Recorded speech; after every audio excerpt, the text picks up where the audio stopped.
नमस्कार मंडळी, स्वागत आहे तुमचं रुपाली राहुल जाधव या चॅनलमध्ये. आम्ही आलेलो आहोत रील्स बनवायला.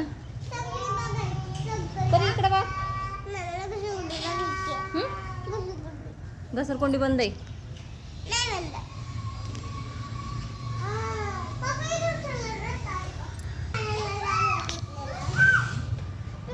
वियान वियान इकडे बघ.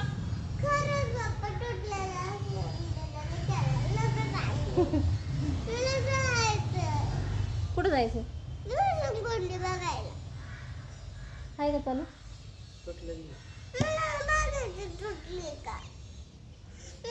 ते पाठ चालू नसतं तिथं झालं असतं ना. आता दवाखान्यात आलं तर बघितलं नाही. व्हिडिओ आवडल्यास लाईक करा, शेअर करा, सबस्क्राईब करा. हे आहेत आमचे ब्लॉगचे चॅनल. काय खायला घ्यायचं? खाऊ नाही घ्यायचं बाई. चंद्राला दाखवतो घसरकोंडी बघून या. वियान इकडे ना तू, वियान इकडे. इकडून जाऊ, चप्पल घालून जाऊ.